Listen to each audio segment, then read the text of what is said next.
اور میرے ذہن میں یہ شعر گردش کر رہا تھا کہ حقدار ہر ایک شخص نہیں ہے باغ ارم کا، حقدار ہر ایک شخص نہیں ہے باغ ارم کا، ہر شخص کی قسمت میں حوریں نہیں ہوتی، بو جہل کہاں اور کہاں دولت ایمان، پیپل کے درختوں میں کھجوریں نہیں ہوتی۔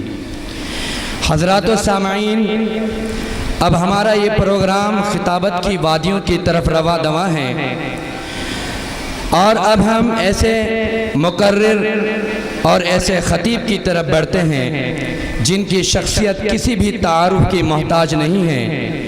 یہ تو ممکن ہے کہ کچھ لوگ آفتاب و مہتاب سے ناواقف ہوں، لیکن ایسا غیر ممکن ہے کہ حضرت والا کی ذات سے نا آشنا ہوں۔ حضرت والا علمی میدان میں عارف باللہ، اخلاقی میدان میں فنا باللہ، اتحادی میدان میں فی سبیل اللہ، اور تقریری میدان میں سبحان اللہ، ان تمام صفتوں کا مجسمہ مفسر قرآن حضرت مولانا انیس احمد آزاد قاسمی بلگرامی نقش بندی صاحب، خلیفہ و مجاز پیر ذوالفقار علی نقش بندی، شیخ الحدیث جامعہ سید المدارس چوہان بانگر جعفر آباد دہلی۔ میں حضرت والا سے مؤدبانہ گزارش کروں گا کہ حضرت والا اپنے بصیرت افروز بیان سے ہم تمام سامعین کو استفادہ کا موقع عنایت فرمائے، اور میں سامعین سے گزارش کروں گا کہ جو ادھر ادھر کھڑے ہوئے ہیں وہ با احترام پنڈال میں تشریف رکھیں۔ نہ پوچھ گفتگو میں کیا اثر رکھتا ہے وہ، نہ پوچھ گفتگو میں کیا اثر رکھتا ہے وہ، سنگ دل کو موم کرنے کا ہنر رکھتا ہے وہ۔ حضرت مولانا انیس احمد آزاد قاسمی بلگرامی صاحب، مائک پر۔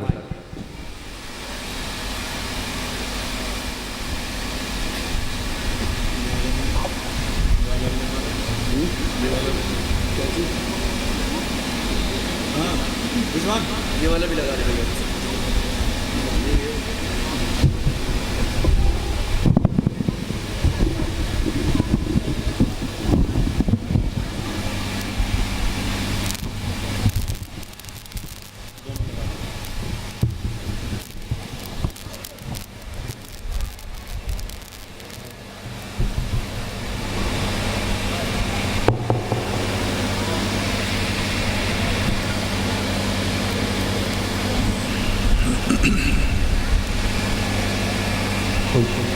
تقیہ ہو تو یہاں لگا دیں، جو تقیہ ہے تقیہ لگا دیں۔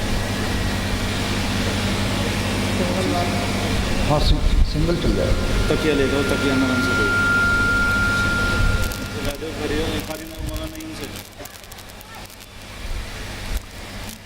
بسم اللہ الرحمن الرحیم۔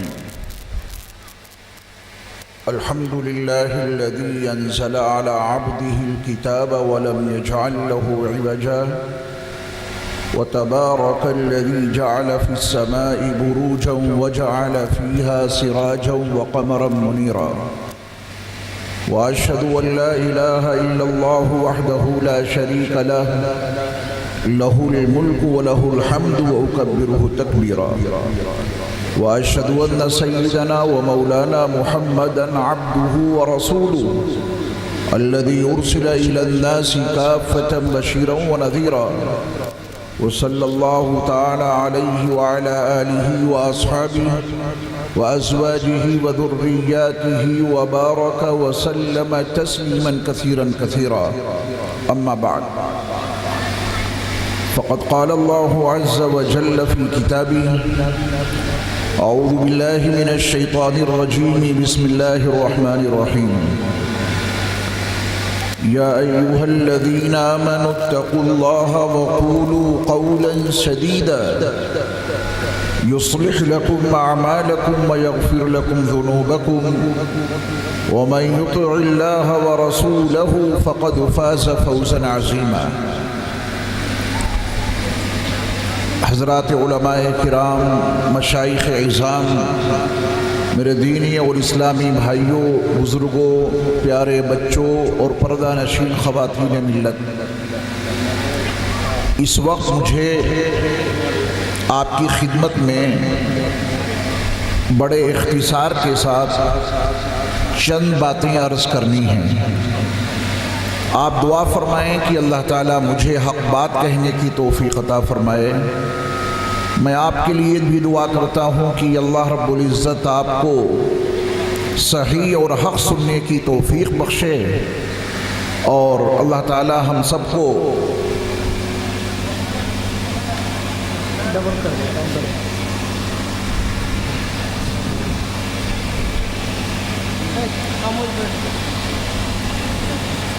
اور اللہ رب العزت ہمیں اور آپ کو کہنے سننے سے کہیں زیادہ عمل کی توفیق عطا فرمائے۔ یہ تو طے ہے کہ ہمیں اور آپ کو اور دنیا کے کسی بھی انسان کو اس دنیا میں نہیں رہنا ہے۔ یہاں کوئی انسان رہنے کے لیے نہیں بلکہ کہیں کی تیاری کرنے کے لیے بھیجا گیا ہے۔ یہ دنیا ہماری اور آپ کی اور دنیا کے کسی بھی انسان کی قیام گاہ نہیں ہے۔ کہیں جانا ہے، وہاں کی تیاری کرنے کے لیے اللہ رب العزت نے ہمیں اور آپ کو کچھ موقع اس دنیا میں عطا کیا ہے۔ اس دنیا میں نہ جانے اب تک کتنے انسان آئے اور چلے گئے، یہ زمین کھا گئی آسماں کیسے کیسے، تو ہمیں اور آپ کو بھی مستقل یہاں نہیں رہنا ہے۔ آئے ہیں تو پھر جانا ضروری ہے، اور جہاں جانا ہے اسی کی تیاری ہمیں اور آپ کو کرنے کا یہ موقع دیا گیا ہے۔ یہ دنیا کی زندگی بہت قیمتی ہے۔ اس کی قیمت کا اندازہ آپ ایسے لگا سکتے ہیں کہ اسی دنیا کی زندگی سے آپ جنت کو حاصل کر سکتے ہیں۔ یہ جنت کی منڈی ہے، جنت آپ کو یہیں سے مل سکتی ہے۔ آنکھوں کے بند ہو جانے کے بعد پھر یہ سودا نہیں کیا جا سکتا۔ اللہ رب العزت نے اس دنیا میں ہمیں اور آپ کو بڑی ذمہ داریوں کے ساتھ بھیجا ہے۔ اللہ تعالی ہمیں اور آپ کو اس دنیا میں عبث لغو بے مقصد نہیں بھیجا۔ دنیا کے ہر انسان کی زندگی کا وہ واحد مقصد اللہ رب العزت نے متعین کر دیا۔ ہو سکتا ہے دنیا کا کوئی انسان اس حقیقت سے نا آشنا رہتا، مجھے نہیں معلوم کہ میں دنیا میں کیوں آیا۔ اس حقیقت کو بتانے کے لیے اللہ وحدہ لا شریک لہ نے ہر دور میں اپنے نبیوں اور رسولوں کو مبعوث کیا، اور رسالت و نبوت کا وہ سلسلہ ہمیشہ کے لیے نبی آخر الزماں حضرت محمد صلی اللہ علیہ وسلم کی ذات گرامی پہ ختم کر دیا گیا۔ اللہ نے اپنے آخری نبی کو ایک ایسی لازوال دائمی کتاب عطا کی، اور آپ کی نبوت و رسالت کو ایسا دوام بخشا کہ اب قیامت تک آنے والے تمام انسانوں کے نبی اور رسول حضرت محمد صلی اللہ علیہ وسلم ہی ہیں، اور قیامت تک برپا ہونے والے انسانوں کے لیے کتاب ہدایت قرآن مجید ہے۔ اللہ تعالیٰ قرآن مجید سے ہمارے رشتے کو اتنا مضبوط کر دے کہ ہم اس قرآن کو اپنی زندگی کے لیے ایسا نسخہ یقین کر لیں کہ اس کے بغیر ہماری زندگی کامیاب نہیں ہو سکتی۔ اللہ رب العزت نے اس کتاب کو، قرآن مجید کو، دنیا کے تمام انسانوں کے لیے رہبر اور رہنما بنایا ہے۔ دنیا کا کوئی انسان کسی مقام کا رہنے والا ہو، جب وہ چاہے تو قرآن مقدس سے ہدایت کا سامان لے سکتا ہے۔ اللہ رب العزت نے یہ کتاب ہمارے اور آپ کے لیے، ہماری اور آپ کی ہدایت کے لیے نازل کی ہے۔ قرآن مقدس کے تعلق سے مجھے اور آپ کو ایک بڑا پختہ اور مضبوط یقین یہ بنانا ہوگا، اپنے اپنے تئیں یہ سوچنا ہوگا کہ اللہ تعالیٰ نے یہ کتاب میری ہدایت کے لیے نازل کی ہے۔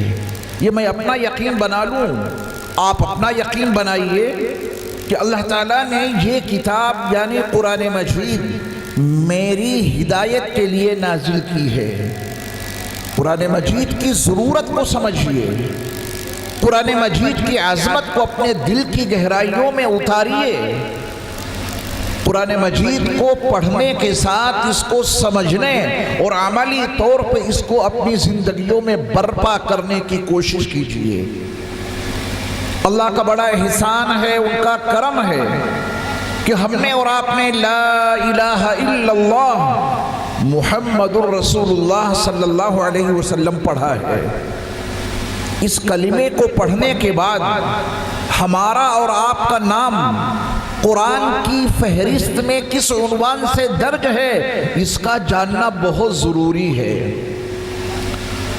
جب ہم نے اور آپ نے یہ کلمہ پڑھ لیا تو پھر اللہ ہمیں اب کیسے بلائے گا اور کس نام سے پکارے گا، یہ قرآن میں آپ کو دیکھنا ہے۔ قرآن میں اللہ نے آدم علیہ السلام کو بلایا اور پکارا ہے اور یا آدم کہا ان سے۔ اللہ نے نوح علیہ السلام کو بلایا تو ان کا تذکرہ بھی قرآن میں یا نوح کے ساتھ موجود ہے۔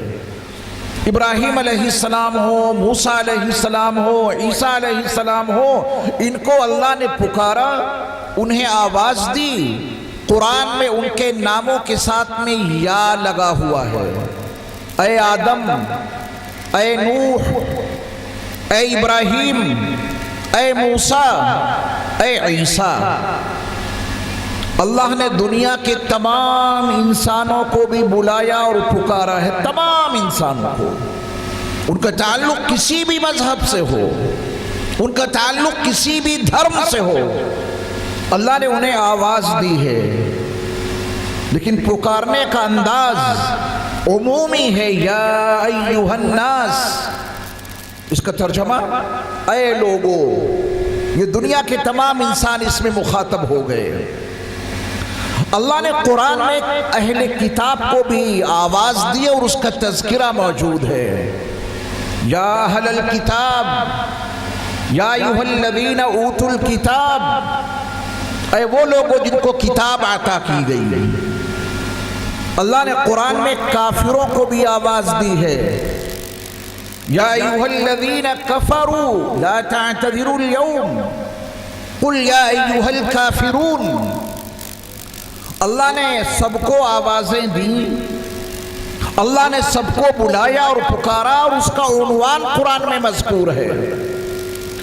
تو پھر اللہ تعالیٰ نے ہمیں اور آپ کو اور ایمان والوں کو کیسے بلایا اور پکارا، اس کو آج کی اس نشست میں کچھ سمجھنا اور جاننا ہے انشاءاللہ۔ اللہ رب العزت نے ہمیں اور آپ کو اور دنیا کے تمام ایمان والوں کو آواز دی ہے، دنیا کے تمام ایمان والوں کو بلایا اور پکارا ہے۔ کبھی 24 گھنٹے کی معمولاتی زندگی میں ہم نے اور آپ نے یہ سوچا کہ ہمارا اللہ ہمیں آواز دیتا رہا، ہمارا اللہ ہمیں پکارتا رہا اور ہم نے اپنے خالق اور اپنے مالک کی پکار کو بالکل نہیں سنا؟ کیا اللہ نے ہمیں اور آپ کو قرآن میں آوازیں نہیں دیں؟ کیا اللہ نے ہمیں اور آپ کو قرآن میں پکارا نہیں؟ پکارا ہے، بہت بار پکارا ہے، اور پکارنے کا عنوان ہے یا ایھا الذین آمنوا، اے وہ لوگوں جو ایمان لا چکے ہو۔ یہ اللہ کی پکار ہے میرے لیے بھی، اور یہ اللہ کی پکار ہے آپ کے لیے بھی، یہ اللہ کی ندا ہے دنیا کے ان تمام انسانوں کے لیے جنہوں نے لا الہ الا اللہ محمد الرسول اللہ صلی اللہ علیہ وسلم پڑھا ہے، جنہوں نے ایمان قبول کیا ہے، وہ سب کے سب یا ایھا الذین آمنوا کے زمرے میں داخل اور شامل ہیں۔ اللہ ہمیں اور آپ کو بلاتا اور پکارتا رہا، یا ایھا الذین آمنوا، اور ہم ایسے کہ ایک مرتبہ کی پکار پر بھی اپنے اللہ سے نہیں پوچھ رہے ہیں کہ اللہ آپ ہمیں کون سا حکم دینا چاہتے ہیں. کوئی کسی کو یوں ہی نہیں پکارتا. سیدنا عبداللہ ابن عباس رضی اللہ تعالی عنہما ارشاد فرماتے ہیں کہ قرآن مجید میں جہاں کہیں بھی یا ایھا الذین آمنوا موجود ہے، اہل ایمان کی ذمہ داری ہے کہ وہ اگلی بات کو سننے کے لیے تیار ہو جائیں.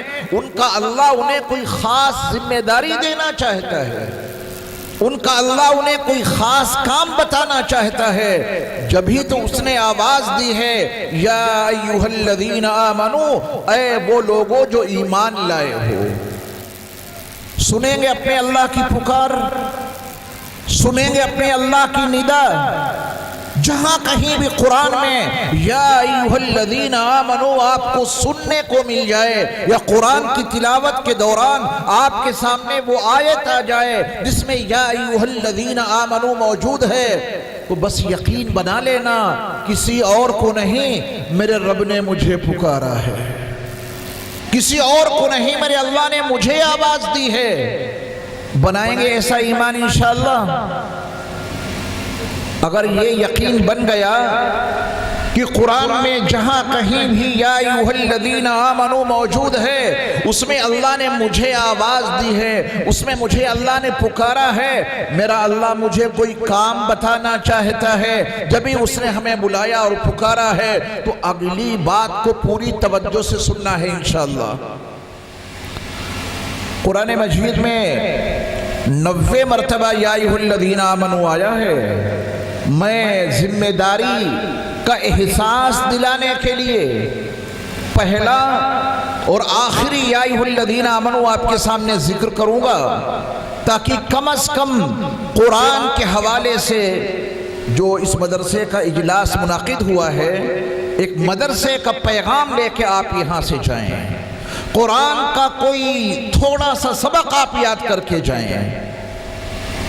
اللہ رب العزت نے سب سے پہلے جو یا ایھا الذین آمنوا کہے کہ ہمیں اور آپ کو آواز دی ہے، سب سے پہلا یا ایھا الذین آمنوا دیکھیں قرآن مقدس کے پہلے پارے میں سورہ بقرہ کی وہ آیت ہے. اللہ نے دنیا کے تمام اہل ایمان کو آواز دی یا ایھا الذین آمنوا، اور ذمہ داری یہ دی، کام یہ بتایا کہ لا تقولوا راعنا وقولوا انظرنا واسمعوا. یہ ذمہ داریاں اللہ تعالیٰ نے اہل ایمان کو پہلے یا ایھا الذین آمنوا کے تحت میں دی ہیں. میں اس کا خلاصہ بہت آسان لفظوں میں آپ کی خدمت میں پیش کر رہا ہوں. کوشش یہ کیجئے گا کہ یہ یا ایھا الذین آمنوا کا پہلے یا ایھا الذین آمنوا کا خلاصہ آپ کو یاد ہو جائے. کریں گے کوشش. ہمارے سلسلے عالیہ قادریہ کے ایک بہت پائے کے بزرگ گزرے ہیں، حضرت مولانا احمد علی صاحب لاہوری رحمت اللہ علیہ. اللہ رب العزت نے حضرت لاہوری علیہ الرحمہ کو قرآن کا فہم بہت عطا کیا تھا. آپ کے دور کے بڑے بڑے علماء، محدثین، مفسرین، مشائخ حضرت لاہوری رحمت اللہ علیہ کی خدمت میں قرآن کا درس لینے کے لیے آیا کرتے تھے. تو حضرت لاہوری علیہ الرحمہ نے ایک موقع پر یہ بات اپنے متوسلین اور منتسبین اور شاگردوں کے سامنے فرمائی کہ اگر میں اسٹیشن پر پلیٹ فارم پر موجود ہوں، کھڑا ہوں، میری ٹرین آ جائے جس سے مجھے سفر کرنا ہے، اور میں اپنی ٹرین پہ اپنا سامان لے کر چڑھنے لگوں، ٹرین پہ چڑھتے چڑھتے اگر کوئی شخص مجھ سے پورے قرآن کا خلاصہ معلوم کرے تو میں ٹرین پہ چڑھتے چڑھتے اس کو پورے قرآن کا خلاصہ بتا دوں گا. آپ لوگ بڑی سستی کے ساتھ سننے کے عادی ہیں، کچھ بیچ میں سبحان اللہ ہو، الحمدللہ ہو، معلوم ہو کہ آپ کی سمجھ میں کچھ آ رہا ہے. باتیں سمجھ میں آ رہی ہیں کہ نہیں؟ تو کیا دھورلی میں کسی بات پر سبحان اللہ کہنے سے جی ایس ٹی لگتی ہے کیا؟ جی ایس ٹی لگتی ہو تو بتا دیجئے۔ سبحان اللہ کہنے پر میرے ایمان والے بھائیوں جی ایس ٹی نہیں لگتی۔ ادھر آپ کی زبان سے سبحان اللہ نکلا، ادھر آپ کے رب نے آپ کے لیے جنت میں درخت لگا دیا۔ اب بھی نہیں کہا سبحان اللہ آپ نے، اب تو کہنا چاہیے نا۔ فائدہ ہی فائدہ ہے، آپ کی بیداری کا بھی ثبوت ملتا رہے اور آپ کی جنت میں درخت بھی لگتے رہیں، یہ سبحان اللہ کہنے کا فائدہ ہے۔ تو اتنی خاموشی سے نہ سنیے کہ ہمیں پتہ بھی نہ چلے کہ یہ باتیں آپ کی سمجھ میں آ رہی ہیں یا نہیں آ رہی ہیں۔ اگر آ رہی ہیں تو ہمیں معلوم اور محسوس ہونا چاہیے، اور اگر نہیں آ رہی تو اس سے بھی ہلکی باتیں میں آپ کو سناؤں۔ میں کوشش کر رہا ہوں کہ یہ قرآن کی باتیں آپ سنیں بھی اور سمجھیں بھی، اور یہ سبق یہاں سے لے کر جائیں اور لوگوں کے درمیان قرآن کا پیغام عام کریں، یہ مقصد ہے میری گفتگو کا۔ حضرت لاہوری فرماتے ہیں کہ اگر میں ٹرین پہ چڑھ رہا ہوں اور ٹرین پہ چڑھتے چڑھتے کوئی مجھ سے یہ پوچھے کہ پورے قرآن کا خلاصہ کیا ہے، تو میں ٹرین پہ چڑھتے چڑھتے اس کو پورے قرآن کا خلاصہ بتا دوں گا۔ ہے نا تعجب کی بات؟ پورا قرآن جو 30 پاروں پر مشتمل ہے، پورا قرآن جس میں 114 سورتیں ہیں، 540 رکوعات ہیں، 6000 سے زائد آیتیں ہیں، اتنے عظیم قرآن کا خلاصہ اتنے مختصر سے وقت میں، اور وہ بھی ہمیں کے عالم میں ٹرین پہ چڑھتے چڑھتے بتا دوں گا۔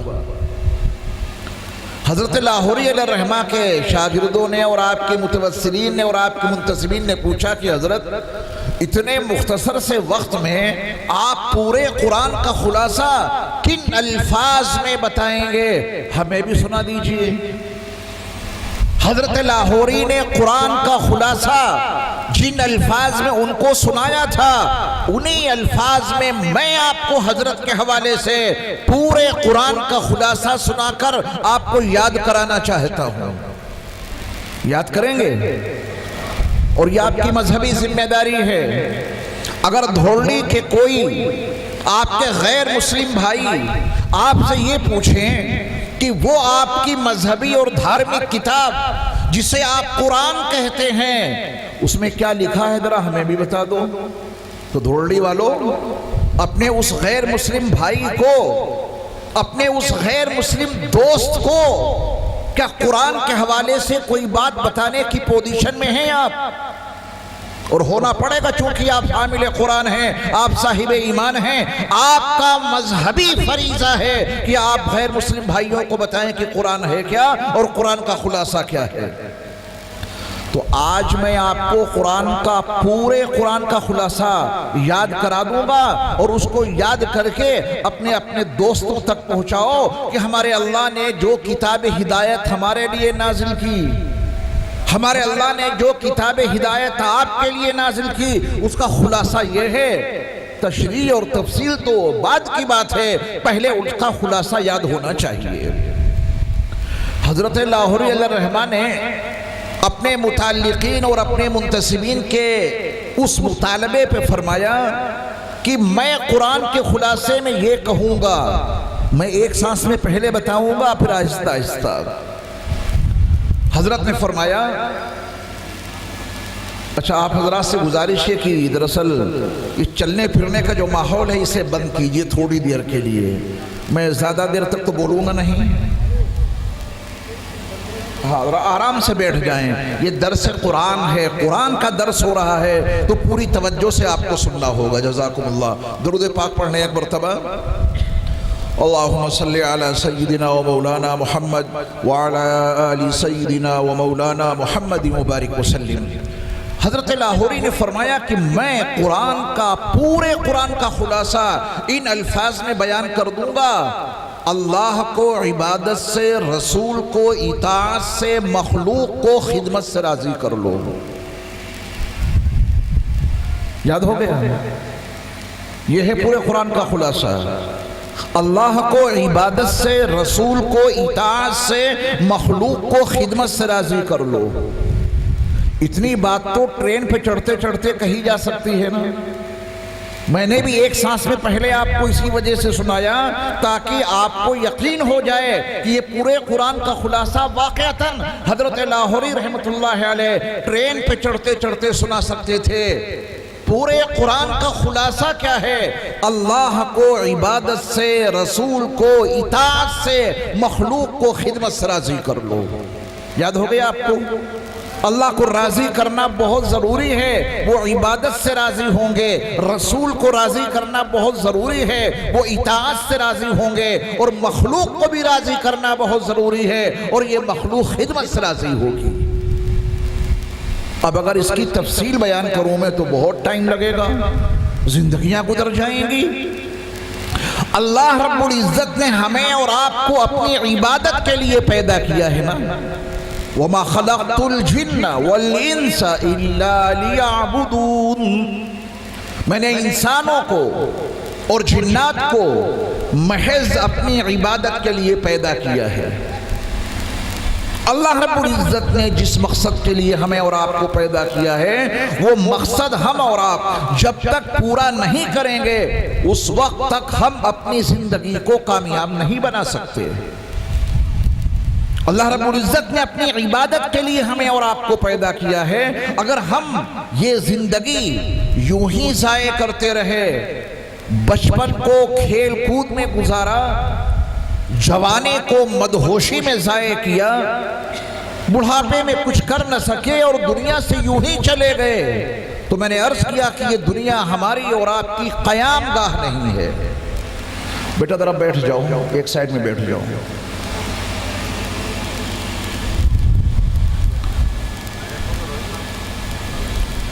درود پاک پڑھیں ایک مرتبہ۔ اللہم صلی علی سیدنا مولانا محمد وعلی آل سیدنا و مولانا محمد مبارک وسلم۔ اللہ رب العزت نے ہمیں اور آپ کو عبادت کے لیے پیدا کیا ہے، تو پھر اللہ کی عبادت کریں گے نا انشاءاللہ۔ ایمان کے بعد عبادت میں سب سے مقدم عمل نماز ہے۔ اگر ہم اور آپ نماز کا اہتمام کرتے رہے، نماز کی پابندی کرتے رہے، تو گویا ہم اپنی زندگی کا مقصد پورے کرنے کے لیے ایک زینے پر چڑھ چکے ہیں۔ قیامت میں حساب اور کتاب ہونے کے بعد جب انسان جنت میں اور جہنم میں اللہ کے فیصلے کے مطابق پہنچ جائیں گے تو جنتیوں کی اور جہنمیوں کی کچھ بات چیت ہوگی۔ اگر یہاں راستے میں نہ چلو بیٹا تو کوئی پریشانی ہے کیا؟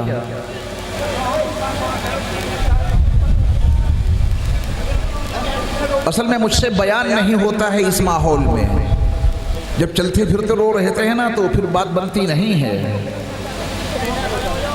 یہ تو آپ کی ایک کلاس ہے نا، کلاس درس ہے آپ کا، یہ بس آرام سے چلنا پھرنا بند کر دیں، بیٹھیں جزاکم اللہ۔ بس 15 منٹ آپ کے ہم اور لیں گے، 15-20 منٹ زیادہ نہیں، جزاک اللہ۔ تشریف رکھیں، بیٹھ جائیں گے۔ تو جنتی جہنمیوں سے بات کرتے ہوئے ایک سوال کریں گے۔ قرآن مقدس میں جنتیوں کا وہ سوال اور جہنمیوں کا وہ جواب مذکور ہے۔ جنتی پوچھیں گے ما سلککم فی سقر، جہنمیوں ہمیں یہ بتاؤ کہ تمہیں جہنم میں کون سی چیز لے آئی، وہ تمہاری کیا بری کرتوتیں ہیں جن کی بنیاد پہ تم کو جہنم میں جھونک دیا گیا؟ ہم تو جنت میں ہیں، تم جہنم میں کیوں ہو؟ ما سلککم فی سقر، تم کو جہنم میں کون سی چیز لے آئی؟ توجہ سے سننا جہنمیوں کا وہ جواب جو قرآن نے نقل کیا ہے۔ جہنمیوں کا پہلا جواب یہ ہوگا، قالوا لم نک من المصلین، ہم نمازی نہیں تھے۔ اللہ ہماری اور آپ کی حفاظت فرمائے. لم نکو من المصلین، ہم نمازی نہیں تھے، نماز نہیں پڑھتے تھے. یعنی نماز نہ پڑھنا ہی یہ اتنا بڑا جرم ہے جو انسان کو جہنم میں لے جانے کے لیے کافی ہے. انسان اپنی زندگی کا مقصد بھول بیٹھا. جس مقصد کے لیے اللہ رب العزت نے ہمیں اور آپ کو دنیا میں بھیجا ہے وہ مقصد ہے عبادت کی جائے اللہ کی، اللہ کو راضی کیا جائے ان کی عبادت کر کے. اور عبادت میں سب سے مقدم نماز، اس کو ہم ترک کر رہے ہیں، اس کو چھوڑ رہے ہیں تو زندگی کا مقصد اگر فوت ہو گیا تو پھر یہ بدن اس قابل نہیں کہ اس کو جنت میں رکھا جائے، اس کو جہنم کا ایندھن بنایا جائے گا، اس کو جہنم میں جھونک دیا جائے گا. نبی کریم صلی اللہ علیہ وسلم ایک موقع پر اپنے صحابہ کے درمیان تشریف فرما تھے. میرے مصطفیٰ نے اپنے صحابہ سے 4 سوالات کیے. آپ کوشش کریں گے تو وہ 4 سوال اور وہ 4 جواب اور ان 4 سوالوں جوابوں کا جو نتیجہ ہے وہ آپ یاد کر سکتے ہیں. عام طور پہ جلسوں میں یہ ہوتا ہے، آتے ہیں بڑے شوق سے، چلے بھی جاتے ہیں دعا کے بعد، لیکن آپ لے کر کیا جاتے ہیں؟ 4 گھنٹے کے جلسے میں کتنی باتیں آپ لے کر جاتے ہیں، اس کا محاسبہ آپ کو کرنا ہوگا. مدرسے کے منتظمین نے آپ کی غذا کا، روحانی غذا کا مکمل انتظام کر دیا. جسمانی غذا کا اعلان تو میں نے سن لیا تھا، کھانا کھائیے، آپ نے کھانا کھا لیا ہوگا، یہ بعد میں کھائیں گے. ان مدرسے والوں نے آپ کے لیے دونوں غذاؤں کا انتظام کیا، جسمانی غذا بھی اور روحانی غذا بھی. جسمانی غذا تو آپ کو محسوس ہوتی کہ کھانا کھایا، پیٹ بھر گیا، پیٹ بھر کے آپ جائیں گے یہاں سے. لیکن روحانی غذا میں یہ آپ کو فیصلہ کرنا ہے کہ ہم نے اتنا وقت دیا جلسے میں، ملا کیا، سبق کتنا یاد ہوا، زندگی میں صالح انقلاب برپا کرنے کے لیے ہمیں کون سے نسخے دیے گئے، ہماری زندگی بدل جائے، ہم صالح انقلاب اپنے اندر برپا کرنے والے بن جائیں. اس کے لیے ہمیں کتنا سبق ملا اور ہم نے کیا یاد کیا. کریں گے، اس کا جائزہ لیں گے. کیا لے کے آپ جا رہے ہیں؟ سیدنا ابو ہریرہ رضی اللہ تعالیٰ عنہ اس حدیث کے راوی ہیں. وہ حدیث مسلم شریف میں موجود ہے، بہت توجہ سے یاد کرنے کی نیت سے سنیے گا. نبی کریم صلی اللہ علیہ وسلم نے اپنے صحابہ کو مخاطب کیا اور فرمایا، من اصبح منکم اليوم صائما، یہ بتاؤ آج تم میں سے روزے کی حالت میں کس نے صبح کی ہے، یعنی آج تم میں سے نفلی روزہ کس نے رکھا. روزہ، رمضان کے روزے تو فرض ہیں. کیا وجہ تھی کہ میرے مصطفیٰ ہر پیر اور ہر جمعرات کا روزہ رکھا کرتے تھے؟ کوئی تو وجہ ہوگی. رمضان میں تو 30 روزے سبھی پہ فرض ہیں، لیکن وہ نبی جو بخشے بخشائے ہیں، وہ رسول جن کے صدقے میں رسولوں کو رسالت ملی، اور وہ نبی جن کے طفیل نبیوں کو نبوت ملی، وہ ہر پیر ہر جمعرات کا روزہ رکھ رہے ہیں. ایام 20، 13، 14، 15 ہر مہینے کی ان 3 تاریخوں میں 3 روزے آپ رکھ رہے ہیں. نفلی روزوں کی کوئی اہمیت ہوگی نا؟ نبی ہی نہیں، آپ کی تربیت کا نتیجہ تھا. میرے مصطفیٰ کے صحابہ بھی روزہ رکھا کرتے تھے، پیر کا، جمعرات کا، ہر چاند کے مہینے کی 13، 14، 15 کا. یہ ایام 20 کے روزے کہلاتے ہیں. نبی علیہ السلام کی تربیت کا نتیجہ تھا کہ میرے مصطفیٰ کے صحابہ اس کو عملی طور پہ اپنی زندگیوں میں برپا کرتے تھے. آپ نے پوچھا، من اصبح منکم اليوم صائما، یہ بتاؤ آج تم میں سے نفلی روزہ کس نے رکھا ہے؟ بہت سے صحابہ نے رکھا ہوگا، لیکن سیدنا ابو بکر صدیق رضی اللہ تعالیٰ عنہ جواب دیتے ہیں، انا یا رسول اللہ صلی اللہ علیہ وسلم، آج میں نے نفلی روزہ رکھا ہے. آپ علیہ السلام نے پھر دوسرا سوال کیا، من اتبع منکم اليوم جنازہ. میرے صحابہ یہ بتاؤ کہ آج تم میں سے جنازے میں کس نے شرکت کی؟ جنازے میں نماز جنازہ اور پھر اس کی تدفین کون شریک ہوا تم میں سے؟ کوئی وجہ ہوگی پوچھنے کی. سوال اسی کا کیا جاتا ہے جس کا درس دیا جا چکا ہو، جو بات سکھائی جا چکی ہو. یہ بات آپ کے علم میں یقیناً ہوگی کہ نبی علیہ السلام کا فرمان عالی شان ہے کہ جس جنازے پر ایسے 40 مسلمان جو اللہ کے ساتھ شرک نہ کرتے ہوں نماز جنازہ ادا کر دیں تو اللہ ان 40 مسلمانوں کی نماز جنازہ کی برکت سے اس میت کی مغفرت فرما دیتے ہیں. سبحان اللہ نہیں کہو گے؟ اگر 40 مسلمان ایسے ہوں جو اللہ کے ساتھ شرک نہ کرتے ہوں جنازے کی نماز ادا کریں، میرے مصطفیٰ کی خوشخبری ہے کہ ان 40 نمازیوں کی نماز جنازہ کی برکت سے اللہ اس میت کی مغفرت کر دے گا. بشارت تو بہت اچھی ہے، لیکن ذرا سروے کیجئے اور پوچھئے لوگوں سے جنازے کی نماز کی نیت کیا ہے. بتا پائیں گے؟ کتنے لوگوں کو معلوم ہے کہ جنازے کی نماز کی نیت، جنازے کی نماز کے فرائض، جنازے کی نماز کی دعائیں؟ زیرو. وجہ کیا ہے کہ جو ہماری بیسک تعلیم ہے، جو ہماری بنیادی ضروریات ہیں، ہم نے وہ علم حاصل نہیں کیا، قصوں میں کہانیوں میں پڑ گئے. جو ہماری بیسک تعلیم تھی وہ ہمیں یاد نہیں. باپ دنیا سے جا رہا ہے، آخری ہدیہ اور تحفہ دینے کے قابل نہیں. بیٹے کا جنازہ اٹھ رہا ہے، باپ اپنے بیٹے کو آخری تحفہ دینے کے قابل نہیں.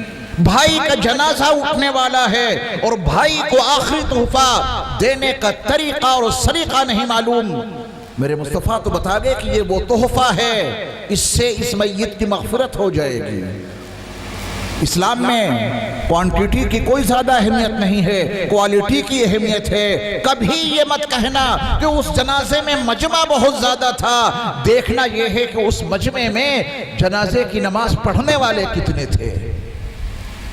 نیت نہیں معلوم، اللہ اکبر ایک مرتبہ پڑھ لیتے ہیں، باقی امام پڑھتے رہتے ہیں، جبکہ مسئلہ یہ ہے کہ یہ 4 تکبیریں 4 رکعتوں کے قائم مقام ہیں. اگر ایک تکبیر بھی چھوٹ گئی تو آپ کی طرف سے وہ ہدیہ اس میت کو نہیں مل پائے گا، آپ کی طرف سے وہ نماز ادا ہی نہیں ہوگی.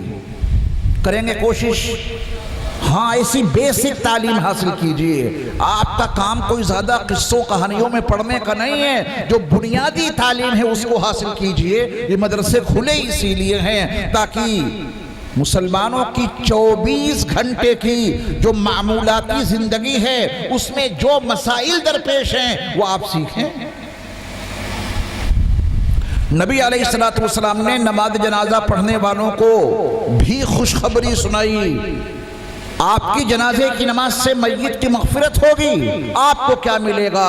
کروڑوں درود و سلام ہوں نبی آخر الزمان صلی اللہ علیہ وسلم پر، جنہوں نے جنازے کی نماز پڑھنے والوں کو یہ خوشخبری سنا دی کہ تم کو 1 قیراط ثواب ملے گا، اور 1 قیراط 1 احد پہاڑ کے برابر ہے. اگر جنازے کی نماز کے ساتھ ساتھ اس کی تدفین میں حصہ لے لیا تو اللہ آپ کو 2 قیراط ثواب عطا کرے گا، 2 احد پہاڑ کے برابر ثواب ملے گا. بڑی اہمیت ہے جنازے میں شریک ہونے کی. ہم نے تو دیکھے ہیں متعدد لوگ، شاید آپ نے بھی ایسے بے وقوفوں کو دیکھا ہوگا، جنازہ تیار ہے اور وہ اس میں شریک نہیں ہوتے، ناپاک ہو کے باہر کھڑے ہیں. آپ لوگ پڑھ لو، چند لوگ پڑھ لیں گے، کفایہ ہے، فرض یہ ادا ہو جائے گا. آج شریک ہو، کسی کی جنازے کی نماز آج صحیح ادا کر لو، کل تمہاری نماز جنازہ میں اچھے لوگ مل جائیں گے. آج کسی کے جنازے کو اپنے کندھے پہ لے کے جا رہے ہیں، کل ہمارا جنازہ بھی کسی کے کندھے پر جائے گا.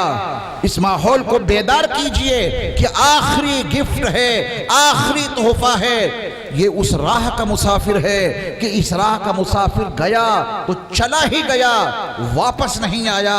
آپ کیا دے پا رہے ہیں اس کو؟ نبی نے تحفہ دیا تھا نماز جنازہ کی شکل میں, وہ تحفہ بھی آپ دینے کے قابل نہ رہے. آپ کو نماز جنازہ ہی یاد نہیں تو تحفہ کس چیز کا دیں گے؟ نبی علیہ السلام نے پوچھا من اتبع منکم اليوم جنازہ, یہ بتاؤ آج تم میں سے جنازے میں کون شریک ہوا؟ بہت سے صحابہ شریک ہوئے ہوں گے, لیکن جواب دے رہے ہیں محسن اسلام سیدنا ابو بکر صدیق رضی اللہ تعالی عنہ, انا یا رسول اللہ صلی اللہ علیہ وسلم, آج میں نے جنازے میں بھی شرکت کی ہے. دو سوال یاد ہو گئے. نفلی روزہ کس نے رکھا؟ جنازے میں کون شریک ہوا؟ تیسرا سوال آپ علیہ السلام نے پوچھا من اطعم منکم اليوم مسکینا, یہ بتاؤ آج تم میں سے کسی مسکین کو کھانا کس نے کھلایا؟ اس کا مطلب مسکین کو کھانا کھلانے کی بھی بہت زیادہ اہمیت ہوگی, تبھی میرے مصطفیٰ نے پوچھا ہے. کیا اہمیت ہے میاں؟ اتنی بڑی اہمیت ہے کہ اگر مسکین کو کھانا نہیں کھلایا تو جنت نہیں ملے گی. اکیلے اکیلے کھاتے رہے, یہ اکیلے کھا لینا کوئی خوبی نہیں ہے. اصل خوبی تو یہ ہے کہ ہمارے کھانوں میں مسکینوں کا حصہ لگ جائے, ہمارے کھانوں میں غریبوں کا حصہ لگ جائے, ہمارے کھانوں میں یتیموں کا حصہ لگ جائے, ہمارے کھانوں میں بیواؤں کا حصہ لگ جائے, ہمارے کھانوں میں بے سہارا لوگوں کا حصہ لگ جائے, تب ہے کوئی خوبی. اکیلے ہی اکیلے کھاتے رہے, مسکین تڑپتا رہا, فقیر بلکتا رہا, بیوائیں سسکتی رہیں, یتیم پریشان رہے. کیا ہوگا معلوم آپ کو؟ جب جنتی پوچھیں گے جہنمیوں سے ما سلککم فی سقر, تمہیں جہنم میں کون سی چیز لے آئی؟ جہنمیوں کا پہلا جواب تو یہ ہوگا قالوا لم نک من المصلین, ہم نمازی نہیں تھے. اور ایک دوسرا جرم ہم یہ کرتے تھے وَلَمْ نَكُ نُطْعِمُ الْمِسْكِينَ, ہم مسکین کو کھانا نہیں کھلاتے تھے, اکیلے اکیلے کھا لیتے تھے. ہم نے مسکینوں کو نہیں کھلایا, ہم نے یتیموں کو, فقیروں کو, محتاجوں کو, بیواؤں کو, بے سہارا لوگوں کو کھانا نہیں کھلایا. یہ ہے ہمارا وہ جرم جس کی وجہ سے ہمیں جہنم میں ڈالا گیا. بات سمجھ میں آئی؟ اپنے کھانوں میں مسکینوں کا حصہ لگایا کرو. آپ کی بستی میں کوئی بھوکا نہ سوئے, آپ کی بستی میں کوئی بھوکا فقر و فاقہ کر کے نہ سوئے. جو ضرورت مند ہے وہاں تک کھانا پہنچائیے. مدرسوں میں جو طلبہ رہتے ہیں رات کو سوچ لیا کرنا کہ مدرسے کے بچوں نے آج کھانا کھایا ہے کہ نہیں. ایسا نہ ہو کہ مدرسے کے بچے بھوکے سو جائیں اور ہم اپنے دسترخوان پر طرح طرح کی ڈشیں لگا کے کھانا کھا لیں. یہ بہت بڑا جرم ہے. میرے مصطفیٰ علیہ السلام نے اپنے صحابہ کا یہ مزاج بنا دیا تھا, خود بھوکے رہ کر وہ دوسروں کو کھلا دیا کرتے تھے. یؤثرون علی انفسہم ولو کان بہم خصاصہ, خود پریشانی جھیل کر دوسروں کو اپنے اوپر ترجیح دیتے ہیں. یہ میرے مصطفیٰ کی تعلیمات کا نتیجہ تھا. تو صدیق اکبر نے جواب دیا انا یا رسول اللہ صلی اللہ علیہ وسلم, یہ کام بھی میں نے آج کیا ہے, یعنی مسکین کو کھانا کھلایا ہے میں نے. کتنے سوال یاد ہو گئے؟ 3. نفلی روزہ کس نے رکھا؟ جنازے میں کس نے شرکت کی؟ مسکین کو کھانا کس نے کھلایا؟ چوتھا اور آخری سوال نبی علیہ السلام نے پوچھا کہ آج تم میں سے من عاد منکم اليوم مریضا, کسی بیمار کی مزاج پرسی کس نے کی؟ یہ آخری سوال ہے. بیمار کی مزاج پرسی, بیمار کے پاس جا کر تسلی کے جملے کہنا, لا باس طہور انشاءاللہ کہنا, اس کے پاس پہنچ کر یہ کہنا اسأل اللہ العظیم رب العرش العظیم ان یشفیک، 7 مرتبہ کہو۔ جو لوگ وہاں موجود ہیں وہ اس پر آمین کہیں، اللہ آپ کی اس دعا کی برکت سے مریض کو شفا دے دے گا۔ یہ نبی کے تحفے، یہ نبی کی دعائیں یاد کرنا، یہ ہمارا اور آپ کا مذہبی فریضہ ہے۔ تو بیمار کے پاس جا کر اسأل اللہ العظیم رب العرش العظیم ان یشفیک پڑھا کریں گے انشاءاللہ، اس کی برکت سے اس کو شفا ملے گی۔ یہ 4 سوال ہیں۔ آج نفلی روزہ کس نے رکھا؟ آج جنازے میں شرکت کس نے کی؟ آج مسکین کو کھانا کس نے کھلایا؟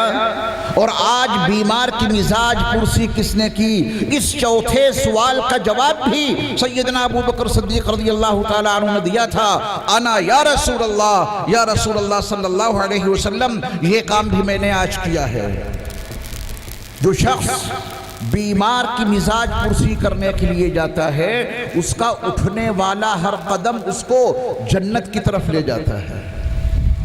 کہنے کو آپ کہہ رہے ہیں کہ میں ہاسپٹل جا رہا ہوں، نرسنگ ہوم جا رہا ہوں فلاں کو دیکھنے کے لیے، میں فلاں کے گھر جا رہا ہوں، یہ آپ کی تعبیریں ہیں۔ میرے مصطفیٰ کی تعبیر یہ ہے کہ تم ہاسپٹل نہیں، اس کو دیکھنے کے لیے نرسنگ ہوم میں نہیں، اس کی مزاج پرسی کرنے کے لیے اس کے گھر نہیں، تم تو جنت کی طرف جا رہے ہو۔ اس لیے مریضوں کی مزاج پرسی کے لیے جانا اسلام میں مطلوب ہے، اسلام میں مقصود ہے۔ نبی کے 4 سوال، سیدنا ابو بکر صدیق کے یہ 4 جواب، نتیجہ سنیے، نتیجہ یاد کر لیجئے گا پختگی کے ساتھ۔ نبی صلی اللہ علیہ وسلم نے فرمایا مجتمعنا فی امرئ الا دخل الجنہ، او کما قال علیہ السلام، رواہ مسلم۔ آپ نے فرمایا کہ جس شخص میں یہ 4 صفات آ جائیں، جس شخص میں یہ 4 اعمال آ جائیں، نفلی روزہ، جنازے میں شرکت، مسکین کو کھانا کھلانا، بیماروں کی مزاج پرسی کرنا، جس میں یہ 4 صفات پیدا ہو جائیں، میرے مصطفیٰ کی خوشخبری یہ ہے کہ وہ جنت میں ضرور داخل ہوگا۔ ارادہ ہے جنت میں جانے کا، چاہت ہے جنت میں جانے کی، طلب ہے جنت میں جانے کی، تو آئیے ہم اور آپ مدرسہ مدینۃ العلوم نام ہے اس کا، جامعہ عربیہ مدرسہ مدینۃ العلوم کے اس سالانہ اجلاس میں نبی کے اس فرمان عالی شان کو سن کر ہم ان 4 صفات کو اپنے اندر انشاءاللہ پیدا کرنے کی بھرپور کوشش کریں انشاءاللہ۔ اللہ کو راضی کرنا ہے عبادت سے، اور رسول کو راضی کرنا ہے اطاعت سے۔ ان کی اطاعت کے بغیر چارے کار نہیں۔ دنیا کا ہر انسان کسی نہ کسی کو اپنا آئیڈیل بناتا ہے، جس کو جو اچھا لگا اس نے اس کی پیروی کرنی شروع کر دی۔ کسی کو کسی کی پھٹی ہوئی پینٹ اچھی لگی، پیسے دیے نئی پینٹ کے اور لائے پھٹی ہوئی، کیوں؟ وہ اچھا لگا، ہے نا؟ آج کل نوجوان اپنے بالوں کو کیسے کیسے بنوا رہے ہیں، نبی اس کے بارے میں پہلے ہی وعیدیں سنا گئے کہ ایسا ہوگا۔ دیکھنے سے ڈر لگتا ہے ان جوانوں کو، کیا شکل بنا لی، لیکن ان کو وہ اچھا لگا تو ویسی ہی اپنی بالوں کی کٹنگ کرا لی۔ یہ ہے نا جس کو جو اچھا لگتا ہے۔ ہم اور آپ سب بیمار ہیں، بیماری میں تو نیم کڑوا ہوتا ہے، اگر زہر ہے، سانپ کا زہر ہے تو کڑوا نیم میٹھا لگنے لگتا ہے۔ میرے ایمان والے بھائیوں، ہمارے اور آپ کے اندر شیطان کا زہر بھرا ہوا ہے، ہم فیصلہ نہیں کر پا رہے ہیں کس کو اپنا آئیڈیل بنائیں، کس کی پیروی کریں، کس کے نقش قدم پر چلیں۔ ہم اور آپ بیمار ہیں، فیصلہ ہم اور آپ کر ہی نہیں سکتے تھے۔ اللہ کا احسان مانو، انہوں نے ہمیں اور آپ کو بتا دیا کہ تمہارے لیے سب سے بہترین آئیڈیل میرا وہ نبی ہے جس سے بہتر شخصیت پر آج تک سورج طلوع نہیں ہوا۔ تم سب کے لیے میرا وہ نبی آئیڈیل ہے جس سے حسین مکھڑا ابتدائے آفرینت سے آج تک چاند کی ضیاء پاش کرنوں نے نہیں دیکھا، جن کا مقام اور مرتبہ یہ تھا، قبضہ تیری پرچھائی کا بینائی پر ادراک پر، قبضہ تیری پرچھائی کا بینائی پر ادراک پر، پیروں کی جنبش خاک پر اور آہٹیں افلاک پر۔ اللہ نے آپ کو ایسا نبی دیا، لَقَدْ كَانَ لَكُمْ فِي رَسُولِ اللَّهِ أُسْوَةٌ حَسَنَةٌ، تمہارے لیے اللہ کے رسول صلی اللہ علیہ وسلم کی ذات گرامی میں سب سے بہترین نمونِ عمل موجود ہے۔ ان کی اطاعت کرنی ہماری اور آپ کی ذمہ داری ہے، ان کی پیروی کرنے میں ہماری اور آپ کی کامیابی ہے، ان کی سنتوں پہ چلنے میں ہماری اور آپ کی فلاح اور نجاح پوشیدہ ہے۔ آئیے تہیہ کریں اور ارادہ کریں کہ اپنے رسول علیہ السلام کی سیرت مبارکہ کو سیکھ کر اس کے مطابق عمل کیا کریں گے انشاءاللہ۔ کچھ لوگوں کو دیکھا ہوگا اپنے مسجد میں پہلی صف میں بیٹھتے ہیں، اللہ کی عبادت بھی ہے اور رسول کی اطاعت بھی ہے، لیکن جب وہ مدرسے والے آتے ہیں یا مسجد والے تعاون کے لیے تو اسے سر جھکا لیتے ہیں۔ فلاں علاقے میں باڑھ آ گئی ہے، ان کے لیے تعاون دو، ان کا سر جھکا ہوا ہے۔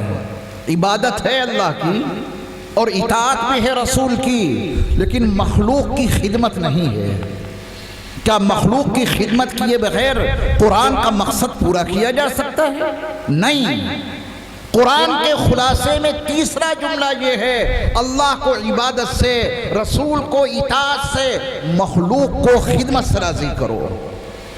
آپ مخلوق کی خدمت کریں، کوئی سی بھی مخلوق ہو، کیونکہ میرے نبی تو یہ بتا کے گئے ہیں کہ اگر ایک فاحشہ عورت پیاسے کتے کو پانی پلا کر جنت میں جا سکتی ہے، کتا ہے جو ناپاک ہے، اگر اس کو ایک فاحشہ عورت پانی پلا دیتی ہے، کتا بھی تو اللہ کی مخلوق ہے کہ نہیں؟ اللہ کی مخلوق کی خدمت کرو، کامیاب ہو جاؤ گے۔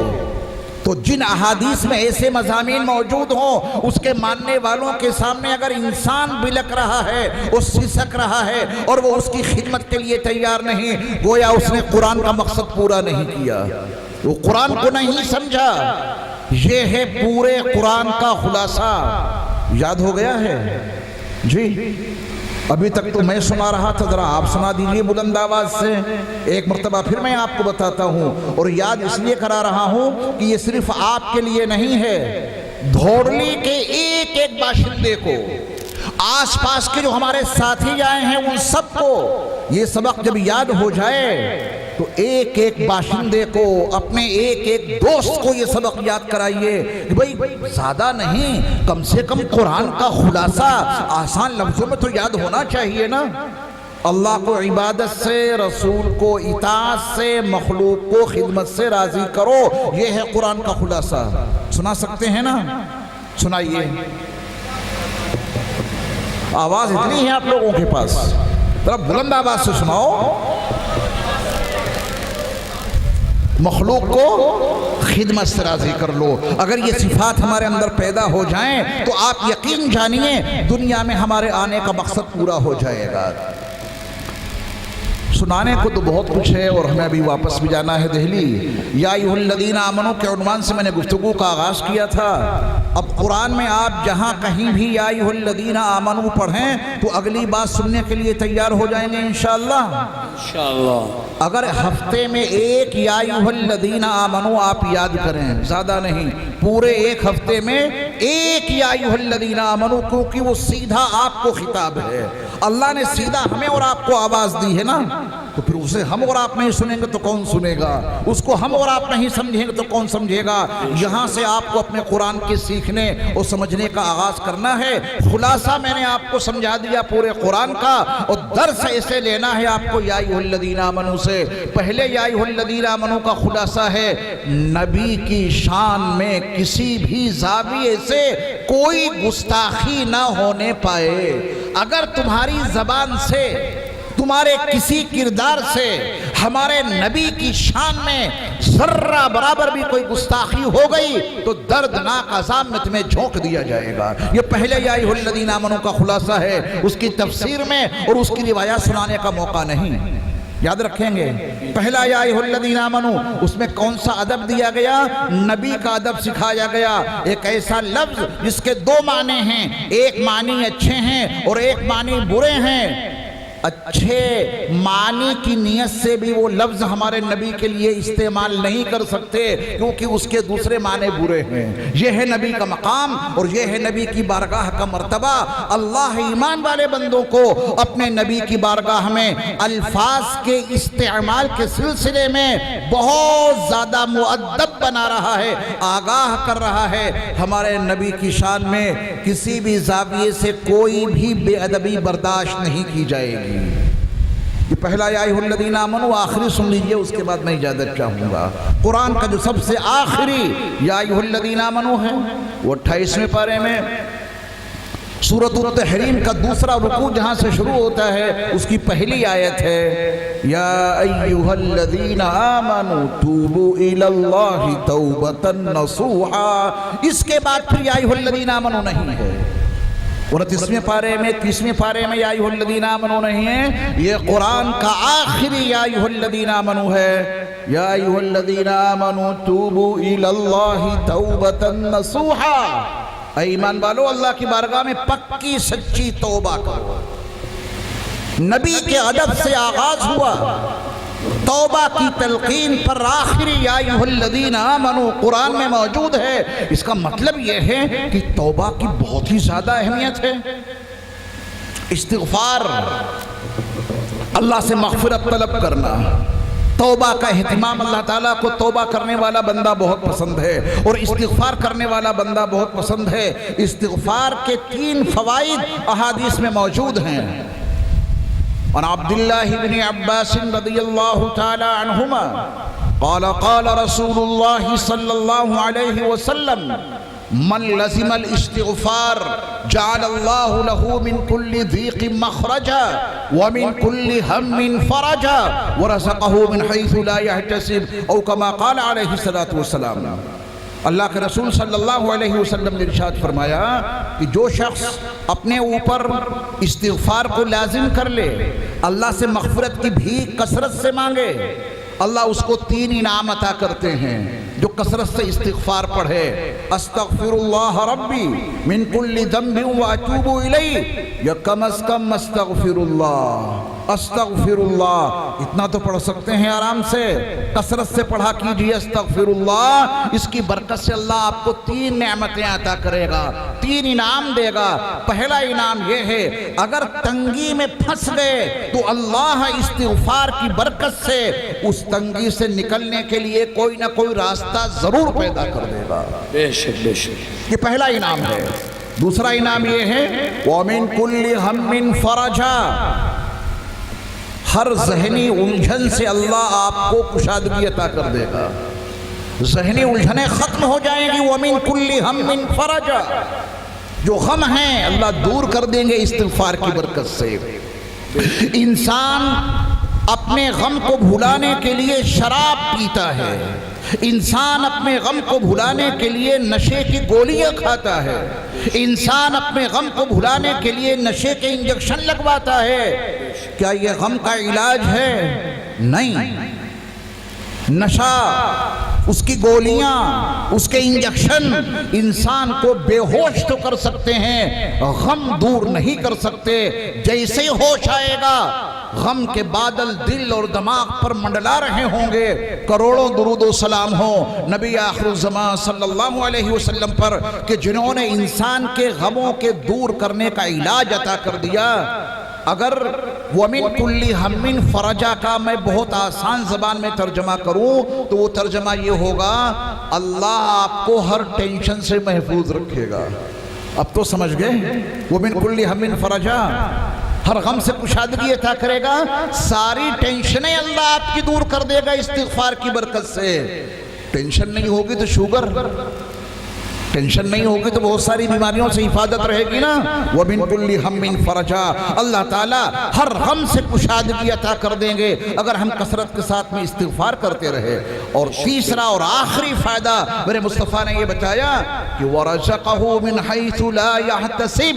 جہاں سے وہم و گمان نہیں وہاں سے اللہ آپ کو روزی عطا کر دیں گے، بے شک جہاں سے سوچ نہیں سکتے، جہاں تصورات اور تخیلات کی پرواز نہیں ہو سکتی، جہاں کوئی خیال نہیں کہ یہاں سے روزی ملے گی، اللہ تعالیٰ وہم و گمان سے بالا تر مقامات سے استغفار کی برکت سے روزی عطا کرتے ہیں۔ سبق زیادہ تو نہیں ہو گیا جو آپ کو یاد نہ ہو؟ زیادہ ہو گیا ہے سبق؟ زیادہ نہیں ہے، صرف اتنا سبق میں نے آپ کو دیا۔ قرآن کا خلاصہ، اللہ کو عبادت سے راضی کر لو، رسول کو اطاعت سے راضی کر لو، مخلوق کو خدمت سے راضی کر لو۔ ایک سبق میں نے یہ سنا دیا آپ کو جو آپ کو یاد ہو گیا ہوگا کہ 4 صفات جس میں پیدا ہو جائیں وہ جنت میں ضرور جائے گا انشاءاللہ۔ پہلی صفت نفلی روزہ، دوسری صفت جنازے میں شرکت، تیسری صفت مسکین کو کھانا کھلانا، اور چوتھی صفت بیماروں کی مزاج پرسی کرنا۔ یاد ہو گیا سبق؟ یہ 2 باتیں میں نے آپ کو یا ایھا الذین آمنوا کے حوالے سے بتا دی ہیں کہ قرآن میں 90 مقامات پہ اللہ نے ہمیں اور آپ کو آوازیں دی ہیں، اور ہم نے کبھی اپنے اللہ کی آواز نہیں سنی، اب سنا کریں گے انشاءاللہ۔ پہلے یا ایھا الذین آمنوا میں ہمیں اور آپ کو نبی کی بارگاہ کے آداب بتائے گئے، اور آخری یا ایھا الذین آمنوا میں ہمیں اور آپ کو اللہ نے توبہ کی تلقین کی ہے۔ توبہ کرتے رہنا چاہیے، استغفار کرتے رہنا چاہیے۔ استغفار کثرت سے کریں گے تو 3 نعمتیں ملیں گی۔ پہلی نعمت، تنگی میں گھرے ہیں تو اللہ باہر نکال دے گا، ذہنی الجھنیں اللہ ختم کر دے گا۔ اور تیسری نعمت، اللہ ان مقامات سے روزی عطا کرے گا جہاں سے ہمارا اور آپ کا وہم و گمان نہیں ہو سکتا۔ اللہ مجھے بھی آپ کو بھی کہنے سننے سے کہیں زیادہ عمل کی توفیق عطا فرمائے، کیونکہ حضرت خواجہ عزیز الحسن صاحب مجذوب نور اللہ مرقدہ فرما گئے ہیں، کامیابی تو کام سے ہوگی، کامیابی تو کام سے ہوگی، نہ کہ حسن کلام سے ہوگی، فکر اور اہتمام سے ہوگی، ذکر کے التزام سے ہوگی۔ بے شک اللہ ان صفات کے ساتھ ہمیں عمل کی توفیق عطا فرمائے۔ میں دل کی گہرائیوں سے بڑا ممنون و مشکور ہوں۔ یہاں کے محتمم صاحب، حضرت کا نام بھی مجھے یاد ہے، سعید الزما صاحب، حضرت مولانا سعید الزما صاحب کا، یہاں کی منتظمہ کمیٹی کا، ہمارے حاجی صاحب تشریف فرما ہیں، ہم ان کو بڑے حاجی صاحب کہتے ہیں۔ ان کے صاحبزادگان شرافت بھائی ہمارے ساتھ میں آئے ہیں۔ میں تمام دھوڑلی والوں کا بھی بہت ممنون و مشکور ہوں کہ آپ نے میری معروضات بہت توجہ کے ساتھ میں سنی۔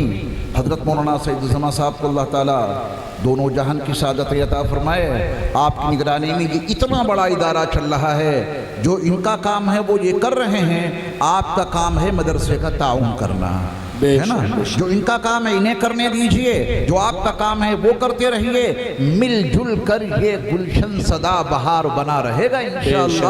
آپ کا تعاون رہے گا، ان کی خدمات رہیں گی، تو اللہ کی ذات سے امید ہے یہ ادارہ دینی علوم کے آگے بڑھانے کا اور آپ کی رہبری اور آپ کی رہنمائی کرنے کا مسلسل ایک ذریعہ بنا رہے گا۔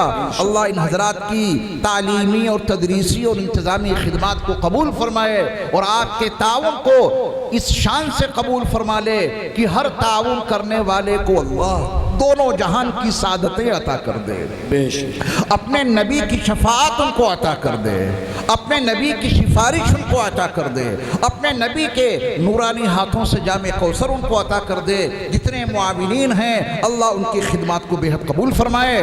وآخر دعوانا ان الحمد للہ رب العالمین۔ السلام علیکم ورحمۃ اللہ وبرکاتہ۔